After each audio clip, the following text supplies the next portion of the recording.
Bonjour et bienvenue. Profitez de ce récit, abonnez-vous et activez les notifications.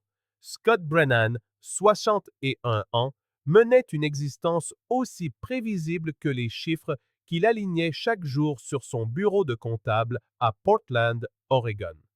Réveil à 6 heures du matin, café invariablement trop fort, consultation des emails pendant que Heather dormait encore, puis départ pour le bureau pile à 7h30. Marié depuis 28 ans, Scott pensait connaître chaque détail de la vie qu'il avait bâtie avec sa femme. Heather était organisée, ponctuelle, prévisible. Du moins, c'est ce qu'il croyait jusqu'à ce que, 3 semaines plus tôt, les chiffres commencent à ne plus concorder. Scott avait toujours été méticuleux avec les finances. C'était dans sa nature de professionnel, une déformation qui avait débordé de son travail jusque dans sa vie privée. Il épluchait les relevés bancaires chaque mois, classait les dépenses, planifiait les investissements. C'est lors d'une de ces vérifications de routine, par une nuit pluvieuse d'octobre, qu'il remarqua les incohérences. D'étranges débits parsemaient les relevés des 3 derniers mois. Des hôtels-boutiques au centre-ville de Portland, des restaurants chics où ils n'étaient jamais allés ensemble, et une bijouterie nommée Luminous Gems, avec une transaction de 1 200 $. Scott fronça les sourcils, ajusta ses lunettes de lecture et appela Heather, qui regardait la télévision dans le salon.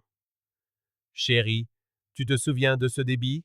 Luminous Gems, le mois dernier? » Sa voix se voulait décontractée, mais son regard scrutait la moindre micro-expression sur le visage de sa femme. Heather jeta à peine un œil à l'écran de l'ordinateur. « Oh, oui, j'ai acheté un collier pour Karen. C'était son anniversaire, tu te souviens? » La réponse fusa, trop rapide, trop lisse, sans la moindre pause qu'aurait marqué une personne cherchant réellement dans sa mémoire. Scott connaissait Karen, la sœur de Heather, depuis des décennies.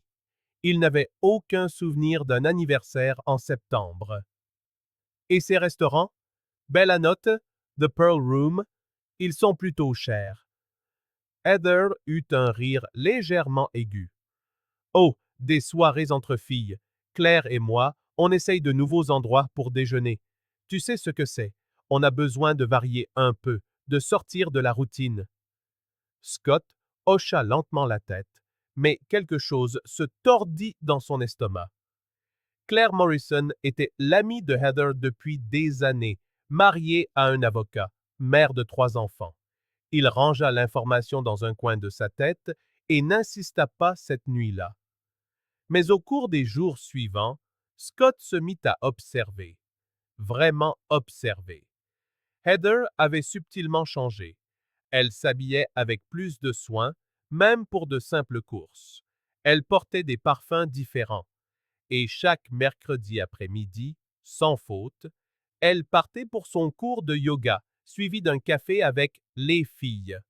Elle rentrait toujours vers 9 heures du soir, les joues roses, les yeux brillants, animée d'une énergie que Scott n'avait pas vue chez elle depuis des années lorsqu'ils étaient seuls tous les deux.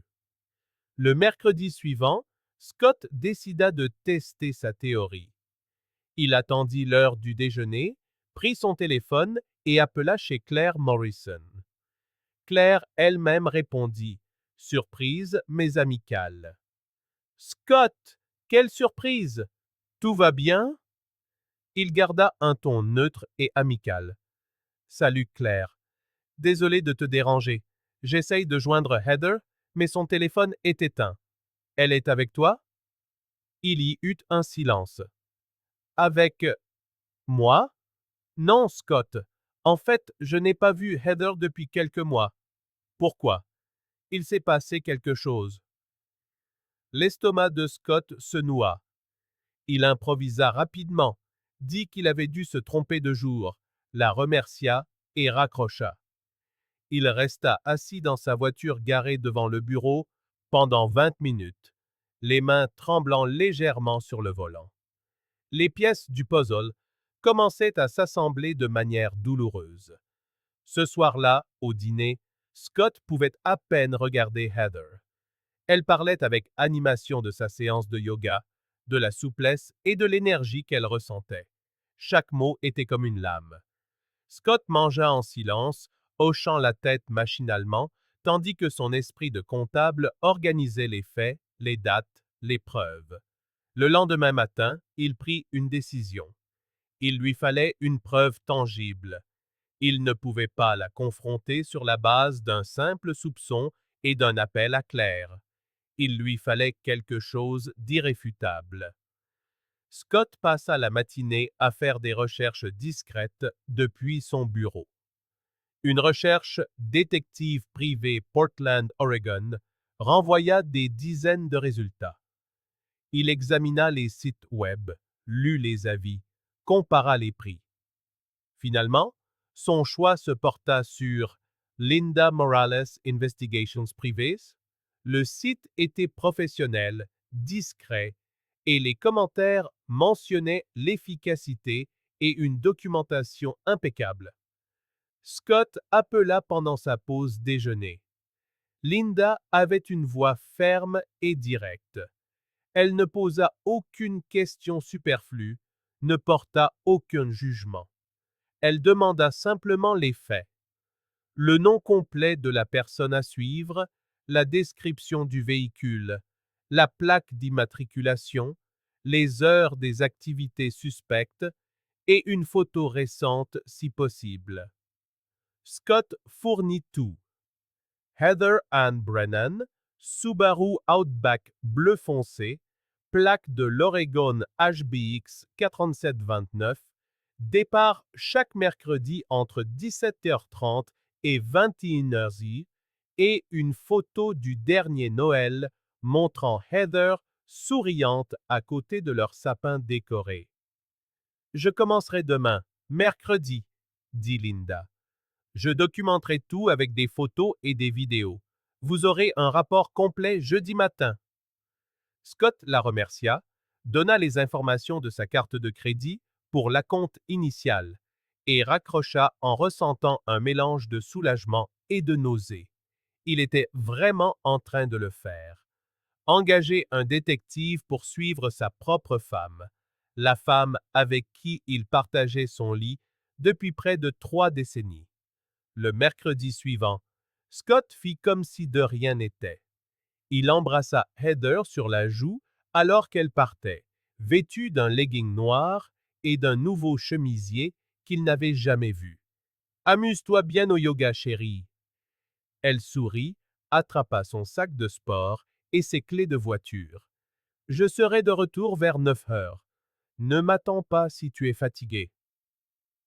Scott la regarda depuis la fenêtre jusqu'à ce que la voiture bleue disparaisse au coin de la rue.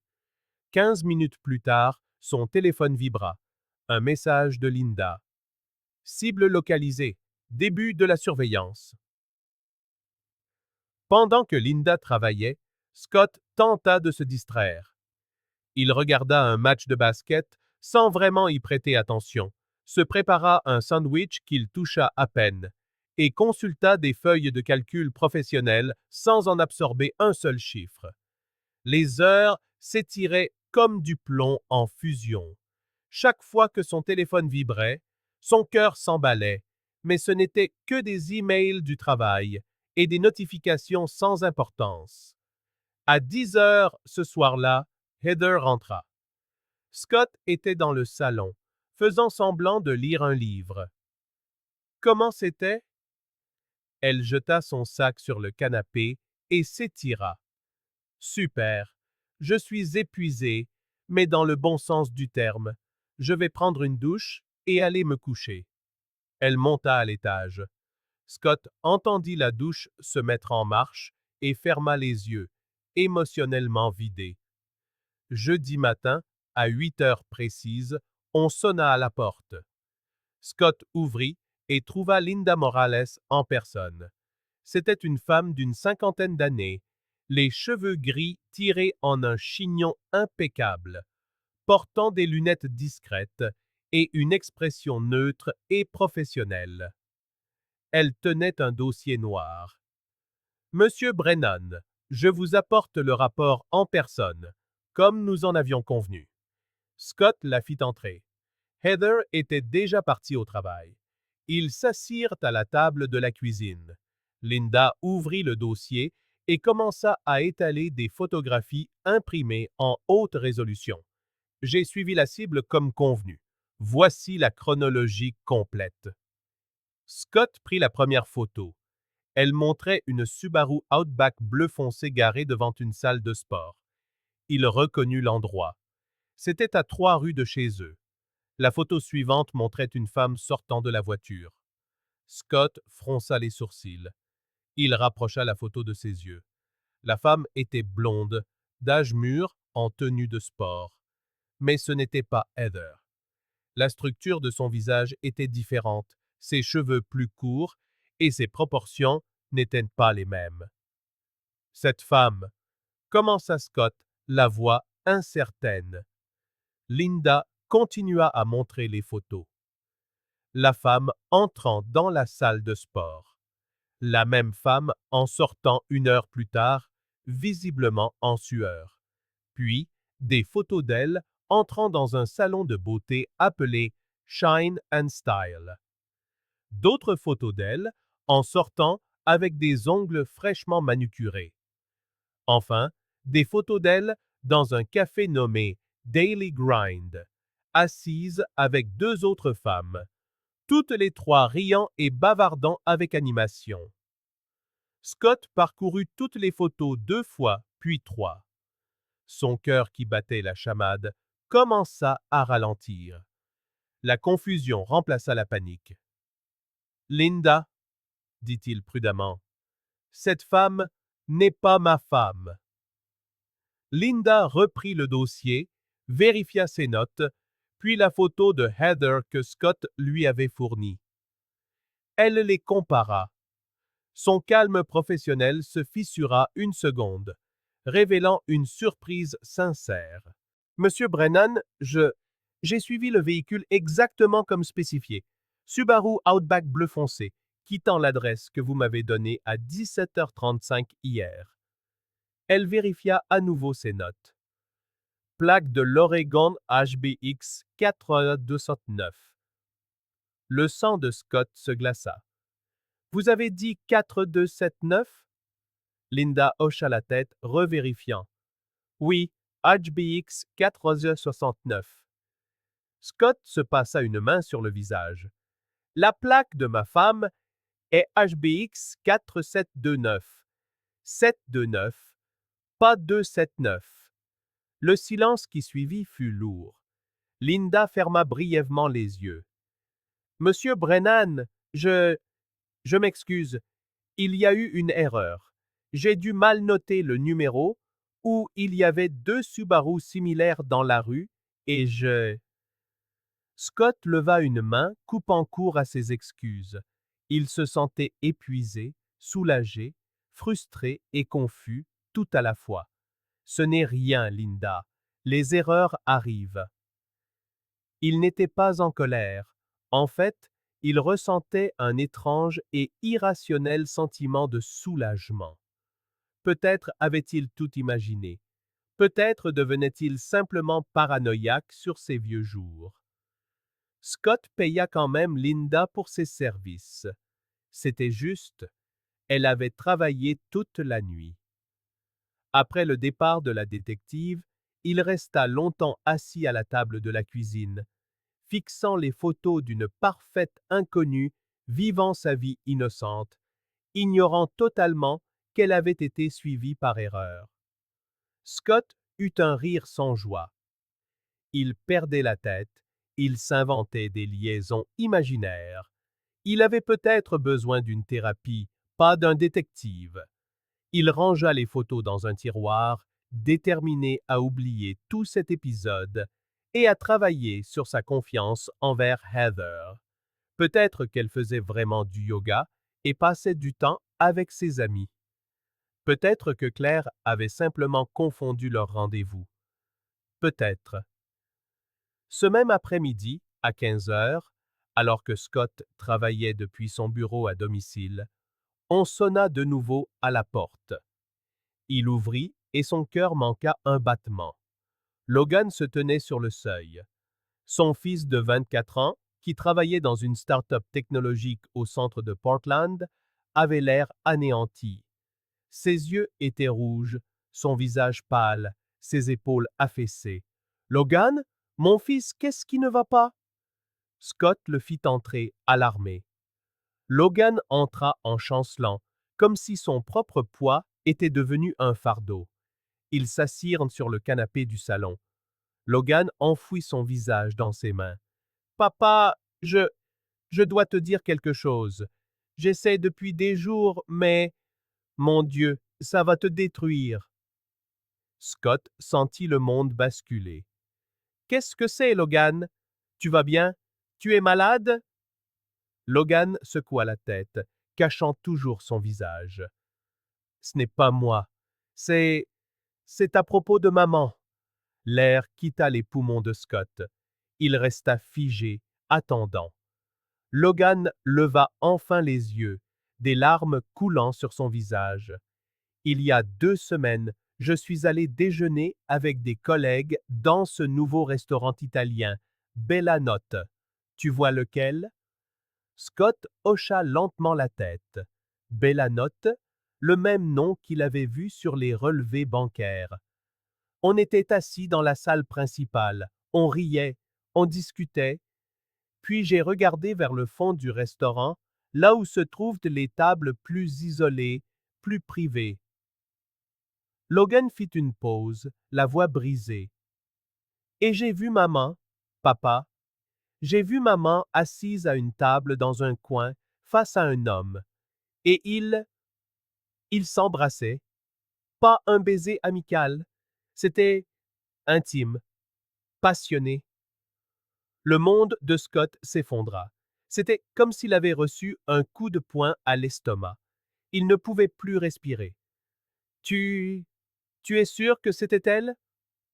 Logan acquiesça misérablement. Absolument certain, papa. Je me suis figé. Mes collègues m'ont demandé si ça allait, mais je ne pouvais pas parler. Je n'arrêtais pas de la fixer, en priant pour me tromper.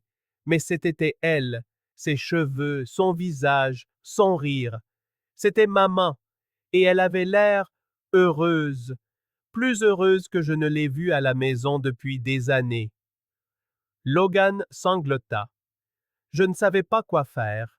J'ai passé 2 semaines à porter ça, à mal dormir, à me sentir coupable de ne pas te le dire, mais aussi terrifié à l'idée de faire exploser notre famille. Mais je n'en peux plus, papa. Tu mérites de savoir. Scott resta assis en silence, assimilant l'information. Maintenant, toutes les pièces s'emboîtaient avec une clarté douloureuse. Les relevés bancaires, les mensonges sur Claire, les faux cours de yoga, les parfums différents, l'énergie renouvelée. Tout prenait un sens déchirant. À quoi ressemblait l'homme? S'entendit-il demander d'une voix lointaine, comme si elle appartenait à un autre. Logan essuya ses yeux. La cinquantaine, peut-être un peu plus. Cheveux gris, bien coiffés. Il portait un costume cher, du genre de ceux que l'on voit sur les cadres supérieurs. Il avait l'air confiant, riche. Scott hocha la tête machinalement. « Merci de me l'avoir dit, mon fils. Je sais que ça a été difficile. » Logan attrapa la main de son père. « Qu'est-ce que tu vas faire? » Scott ne répondit pas. Il ne savait pas. Après le départ de Logan, Scott resta seul dans le salon pendant des heures. La maison était trop silencieuse. L'horloge murale égrenait les secondes avec une lenteur torturante. Il pensa à 28 ans de mariage. Il pensa aux vœux qu'ils avaient échangés par une journée d'été ensoleillée, quand ils étaient jeunes et naïfs, et croyaient que l'amour suffisait. Il pensa à Logan bébé, aux vacances en famille, aux disputes stupides pour savoir quel programme regarder à la télé, aux milliers de dîners partagés à cette même table. Il pensa que tout cela était désormais souillé, contaminé, détruit par des baisers secrets dans des restaurants italiens coûteux. Quand Heather rentra à 6 heures ce soir-là, Scott l'attendait. Il était assis à la table de la cuisine, son ordinateur portable ouvert devant lui, affichant 3 mois de relevés bancaires avec des dizaines de lignes surlignées en jaune vif. Heather entra en souriant, jetant son sac sur le comptoir. « Salut chérie, c'est quoi cette tête? Mauvaise journée? » Scott ne lui rendit pas son sourire. Il tourna simplement l'ordinateur pour que l'écran lui fasse face. « Qui est-ce, Heather ?» Son sourire disparut instantanément. Elle pâlit, ses yeux s'écarquillant à la vue des relevés. « Scott, De quoi tu parles ?» Sa voix était faible, sur la défensive. Scott garda une voix d'un calme inquiétant. « Bella Notte, The Pearl Room, Luminous Gems, les hôtels du centre-ville. Qui est-ce ?» Heather tenta de rire, mais le son sortit étranglé. « Je t'ai déjà expliqué, ce sont juste des soirées entre filles. » Scott la coupa, la voix montant légèrement. « Ne me mens plus. Notre fils t'a vu, Heather. Il t'a vu embrasser un homme en costume chair à l'heure du déjeuner, comme si tu n'avais pas de mari, comme si tu n'avais pas de famille qui t'attendait à la maison. » Le visage de Heather se décomposa. Elle s'agrippa au comptoir de la cuisine pour se soutenir. « Logan te l'a dit ?» Sa voix n'était qu'un murmure. « Dieu merci, quelqu'un dans cette maison a encore le sens de la loyauté, » répliqua Scott, ses mots aussi tranchants que du verre. « Maintenant, dis-moi, qui est-ce ?» Heather s'effondra sur la chaise en face de Scott, le visage dans les mains. Pendant un long moment, elle ne dit rien, se contentant de sangloter. Finalement, à travers ses larmes, elle avoua. « Il s'appelle Richard Kemp. C'est le vice-président de mon entreprise. » Scott sentit une colère froide et dangereuse monter en lui. « Tu es en train de me dire que tu as une liaison avec ton patron ?» Heather secoua la tête frénétiquement. « Il n'est pas mon superviseur direct. Je travaille dans un autre département. » Scott frappa la table de sa main, faisant sursauter Heather. « Je me fiche de son titre dans l'organigramme de l'entreprise, Heather. Depuis combien de temps ça dure ?» Elle se recroquevilla. 6 mois. 6 mois. Une demi-année de mensonges, de baisers volés, d'hôtels payés avec l'argent du conjoint. Scott eut la nausée. « Et le yoga? T'es sorti du mercredi? » Heather s'essuya le visage avec le dos de la main. On se voyait. Il loue un petit appartement au centre-ville pour quand il doit travailler tard. C'est là que j'allais. Scott eut un rire amer, brisé. Un appartement? Comme c'est pratique. Et moi, l'idiot, je croyais à des cours de yoga imaginaires. Il se leva. Il avait besoin de bouger, ne pouvait pas rester assis. Pourquoi, Heather, 28 ans, nous avons construit toute une vie ensemble, élevé un fils. Pourquoi ça n'a pas suffi? Heather leva les yeux, rouge et gonflée. Parce que je me sentais de nouveau vivante, Scott. Parce que depuis des années, notre vie n'est que routine. Boulot, maison, dîner, télé, dodo, et on recommence. Richard m'a fait me sentir désiré, spécial, jeune à nouveau. Scott la dévisagea, et à cet instant, quelque chose en lui mourut. La routine, répéta-t-il, la voix vide. 28 ans de partenariat, de complicité, de construction de quelque chose de solide, et tu appelles ça une routine étouffante. Intéressant. Il se dirigea vers la porte de la cuisine, attrapa ses clés de voiture qui y étaient suspendues. Scott, s'il te plaît, on peut parler, on peut arranger ça, plaida Heather, désespérée. Il se tourna vers elle une dernière fois. Arranger ça? Tu as détruit 28 ans pour un cadre aux cheveux gris qui fait probablement la même chose avec d'autres femmes. Il n'y a rien à arranger. Il sortit, refermant la porte derrière lui. Heather cria son nom, mais il ne se retourna pas. Scott passa cette nuit-là et les 2 suivantes dans un hôtel près du centre-ville. Il ne répondit ni aux appels, ni aux messages de Heather. Il avait besoin de silence. Il avait besoin de réfléchir. Mais la colère ne s'estompait pas. Elle grandissait, fermentait, se mua en quelque chose de froid et de calculé. Scott Brennan était un comptable. Il comprenait les chiffres, les conséquences, les causes et les effets, et il savait exactement quoi faire.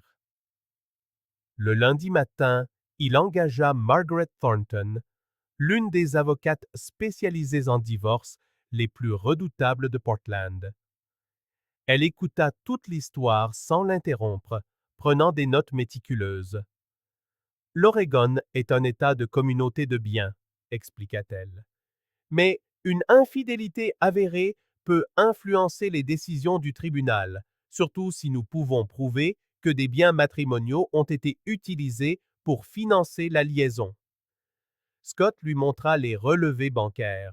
Margaret sourit. C'est de l'or, Monsieur Brennan. Mais Scott ne s'arrêta pas là. Au cours de la semaine suivante, il enquêta discrètement, méthodiquement.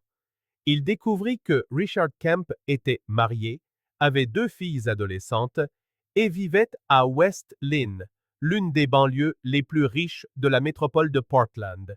Il était membre d'un club de golf exclusif, faisait des dons à des œuvres de charité et avait une réputation impeccable. Scott sourit sans humour. Les réputations pouvaient être détruites.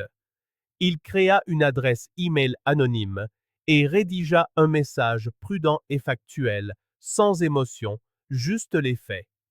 Il y joignit des copies des relevés bancaires avec toutes les dépenses surlignées. Il inclut des captures d'écran montrant les dates et les lieux. Il ajouta un compte-rendu détaillé de ce que Logan avait vu au restaurant, sans mentionner le nom de son fils. Enfin, il utilisa LinkedIn pour trouver Amanda Kemp, la femme de Richard. Elle travaillait comme consultante en ressources humaines. Son profil indiquait une adresse e-mail professionnelle. Scott envoya le message. 48 heures plus tard, la vie de Richard Kemp implosa. Amanda confronta son mari avec les preuves. Il s'ensuivit une dispute explosive dont les voisins de West Lynn parleraient pendant des mois. Amanda, anéantie et furieuse, a non seulement demandé le divorce immédiat, mais comme elle travaillait aux ressources humaines, elle s'est assurée de signaler au service d'éthique de l'entreprise la liaison extra-conjugale de son mari avec une subordonnée, l'abus potentiel de ressources de l'entreprise, l'appartement étant partiellement subventionné pour les cadres devant rester tard, et la création d'un environnement de travail inapproprié. L'entreprise, craignant un procès et soucieuse de protéger son image, a agi rapidement.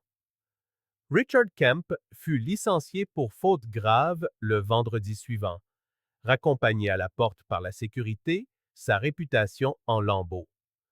Heather, qui avait rêvé d'une vie glamour avec un cadre influent, a vu son monde s'effondrer. Richard, confronté à un divorce coûteux et à un chômage soudain, disparut de sa vie sans un regard en arrière. Il ne voulait ni complications, ni ennuis supplémentaires. Heather appela Scott à plusieurs reprises, le suppliant de lui parler, de lui accorder une seconde chance. Il refusa. Son avocat s'occupa de tout. Le divorce fut amer et public. L'Oregon divisait les biens à parts égales, mais l'avocat de Scott veilla à ce que chaque centime dépensé pour la liaison, hôtel, dîner, bijoux, soit méticuleusement documenté et déduit de la part de Heather lors du règlement. Le pire pour Heather fut l'éloignement de Logan. Son fils refusa de lui parler pendant des mois, brisé par la trahison dont il avait été témoin et la douleur qu'il voyait chez son père. Heather a également souffert sur le plan professionnel. Après le scandale avec Richard, on lui demanda de démissionner pour conflit d'intérêts et manque de jugement. À 56 ans, après des décennies passées en tant que mère au foyer, ne travaillant qu'à temps partiel, Heather se retrouva seule, sans emploi et avec la moitié des biens qu'elle avait autrefois. Elle emménagea dans un modeste appartement à Gresham, une banlieue plus abordable, et décrocha un poste d'assistante administrative dans une clinique vétérinaire, gagnant une fraction de ce que la famille avait l'habitude de percevoir. Ses amis, le cercle social qu'elle avait bâti pendant des décennies, s'éloignèrent progressivement une fois la vérité révélée. Personne ne voulait être associé au scandale. Scott, pendant ce temps, s'épanouit d'une manière qui le surprit lui-même. Le divorce fut prononcé en 6 mois. Il vendit la maison où tant de souvenirs étaient devenus amers et acheta un appartement moderne surplombant la rivière Willamette, en plein centre de Portland. Il renoua avec de vieux amis qu'il avait négligés pendant son mariage. Il se remit au tennis, une activité qu'il n'avait pas pratiquée depuis 10 ans. Il se mit à voyager, des escapades de week-end sur la côte, dans les montagnes, vers des lieux qu'il avait toujours voulu voir, mais qui n'avaient jamais intéressé Heather. Un an après la séparation, Scott rencontra Patricia Chen lors d'un événement de réseautage professionnel. Elle était architecte, âgée de 54 ans, divorcée depuis 3 ans, dotée d'un sens de l'humour aiguisé et d'une perspective de vie qu'il trouvait rafraîchissante. Ils commencèrent à se voir pour un café, puis pour dîner, puis pour des randonnées le week-end. C'était différent, c'était honnête, c'était sain. Logan, qui avait porté tant de culpabilité pour avoir révélé la trahison de sa mère, trouva enfin la paix en voyant son père de nouveau sincèrement heureux. Ils dînaient ensemble tous les mardis, une nouvelle tradition à laquelle ils tenaient tous les deux. Au cours d'un de ces dîners, Logan évoqua l'épisode du détective. Tu as vraiment engagé une détective qui a suivi la mauvaise voiture? Demanda Logan en riant incrédule. Scott sourit, un vrai sourire cette fois, sans amertume. C'est exact, Linda Morales. Elle a photographié une femme complètement différente toute la nuit. Ils rirent ensemble, un rire cathartique. Tu sais ce qui est drôle? Dit Scott en prenant une gorgée de vin. Si elle avait suivi la bonne voiture, j'aurais eu la preuve. Mais peut-être que je n'y aurais pas cru avant que tu ne me le dises. Parfois, fiston, la vérité n'a pas besoin d'un professionnel. Elle se révèle d'elle-même. Logan hocha la tête, pensif. Et tu vas bien, maintenant? Pour de vrai? Scott regarda par la fenêtre du restaurant, observant les lumières de Portland se refléter sur la rivière. Je vais plus que bien, je suis libre.